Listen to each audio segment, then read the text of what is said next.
Hello students, welcome to Impact Academy. आज की हमारी क्लास रहेगी लैंड मेजरमेंट्स पे। लैंड को जो अपने खेत होता है या फिर कुछ भी जगह है उसको किस में मापा जाता है। डिफरेंट डिफरेंट पैरामीटर्स होते हैं, यूनिट्स होते हैं, उनके बेसिस पे इसको बांटा गया है। छोटा सा टॉपिक है, ठीक है। और ये अपने एग्रीकल्चर का जो बीएससी का एंट्रेंस टेस्ट के लिए सिलेबस है उसमें सबसे पहले यही दिया गया है कि बच्चों को, जो कैंडिडेट्स हैं, उनको लैंड मेजरमेंट्स की नॉलेज होनी चाहिए, ठीक है। कि ज़मीन को कैसे मापा जाता है उसकी नॉलेज होनी चाहिए। तो स्टार्ट करते हैं। पहला अपना रहेगा एक करम। एक करम से मतलब होता है कदम, ठीक है, जो 5.5 फुट से इंसान ने यहाँ से एक कदम रखा, ठीक है, और एक और ये, तो ये पूरी जो टोटल दूरी रहेगी इसको हम बोल देंगे 5.5 फीट एक कदम, ठीक है। फिर आता है एक मरला। एक मरले में 9 स्क्वायर करम होते हैं, ठीक है। फिर आता है एक कनाल। एक कनाल में हमारे पास 20 मरले होते हैं।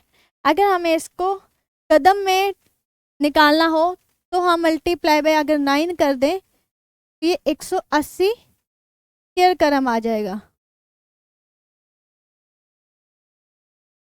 1 एकड़ में क्या रहता है, 8 कनाल रहती हैं। और अगर ऐसे ही हम मरले देखें तो 20 से गुना कर दो, 160 मरले हो जाएंगे, ठीक है। तो 60 मरला। एक जो मरबा होता है अपना वो 25 एकड़ का होता है। 1 एकड़ 1 किले को बोला जाता है, ठीक है। तो 1 एकड़ में हमारे पास 8 कनाल रहती हैं, 8 कनाल और 160 मरले। फिर 1 एकड़ हमारा 1440 स्क्वायर करम का होता है, ठीक है। तो ये हो गया अपनी एकड़, मरला, करनाल की लैंड मेजरमेंट्स। एक होता है अपना बिस्वा। बिस्वा होता है 15 करम का। 15 स्क्वायर करम को हम एक बिस्वा बोल देते हैं। नेक्स्ट आता है 2 बिस्वा। 2 बिस्वा से क्या बना है, एक कनाल। और एक कनाल में कितने मरले बोला है, 20 मरले। ये ध्यान रखना कि एक कनाल में 20 मरले रहेंगे और 1 एकड़ में 8 कनाल होते हैं। 2 बिस्वा 1 कनाल के बराबर है। 1 बीघा, जो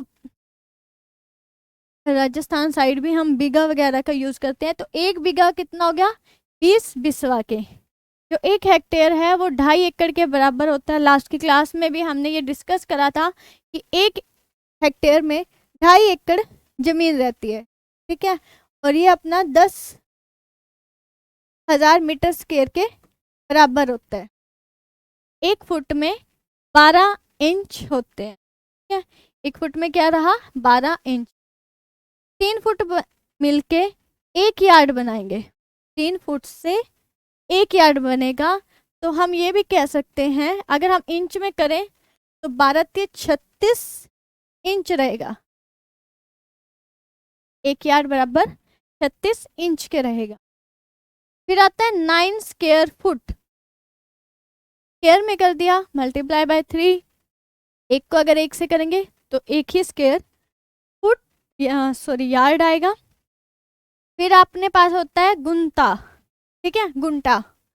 1 गुंटा बराबर होता है 121 स्क्वायर यार्ड के। 1 गुंटा क्या हो गया, 121 स्क्वायर यार्ड हो गया। और 40 गुंटा 1 एकड़ को बनाते हैं, ठीक है।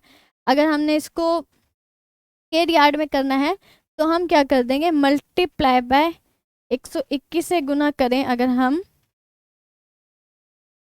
तो ये 4840 स्क्वायर यार्ड बन जाएगा, ठीक है बच्चों।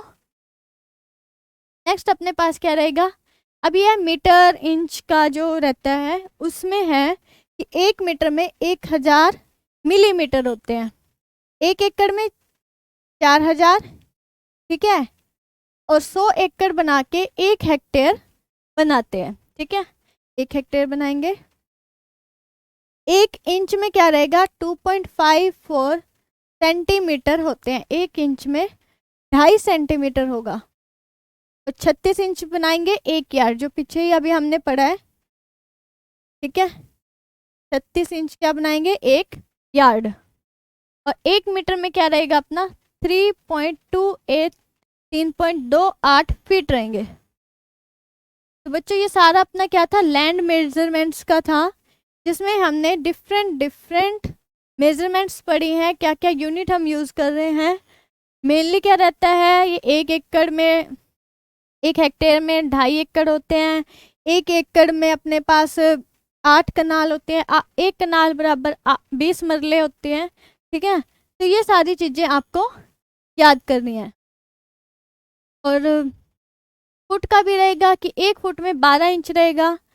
3 फुट 1 यार्ड के बराबर होंगे, क्योंकि 12 है तो हमने क्या करा, इसको मल्टीप्लाई बाय 3 करके क्या कर दिया, 36 इंच 36 इंच बना दिया। 9 स्क्वायर फुट 1 स्क्वायर यार्ड के। एक न्यू टर्म है गुंटा। ठीक है, गुंटा क्या रहेगा, 121 स्क्वायर यार्ड मिलके 1 गुंटा बनाते हैं, जिसमें 40 जो गुंटा है वो 1 एकड़ के बराबर रहेगा। और अगर हम इसी को ही स्क्वायर यार्ड में निकाल लें तो मल्टीप्लाई बाय 121 कर दो, 48-40 स्क्वायर यार्ड अपने पास बन जाएगा। ठीक है स्टूडेंट्स, तो ये सारी हमारा एक छोटा सा चैप्टर रहा है लैंड मेजरमेंट्स के ऊपर, जिसमें एक आधा क्वेश्चन जो अपना इंटरेस्ट टेस्ट है उसमें आ सकता है, तो ये आप याद कर लेना। और आपस में जुड़े हुए होते हैं ये सारे ही यूनिट्स, कौन किसके बराबर क्या रहेगा, तो वो आप थोड़ा सा मैथ की कैलकुलेशन से भी आप इन सबको निकाल सकते हैं। तो स्टूडेंट्स ऐसे ही क्लासेस ज्वाइन करते रहे, देखते रहें अपना इम्पैक्ट एकेडमी। यूट्यूब पे, इंस्टा पे भी फॉलो करें, फेसबुक पे भी है। और बीएससी एग्रीकल्चर के हमारे जो बैच हैं ऑफलाइन वो स्टार्ट हो चुके हैं, तो जल्दी से जल्दी इम्पैक्ट एकेडमी हमें ज्वाइन करें। और अपने जो भी एग्रीकल्चर से रिलेटेड आपके डाउट्स हैं या कुछ भी आप पढ़ना चाहते हैं, ठीक है, उस सिलेबस कवर करने के लिए, एंट्रेंस टेस्ट के लिए आप इम्पैक्ट एकेडमी को जल्दी से जल्दी ज्वाइन करें। Okay students, thank you.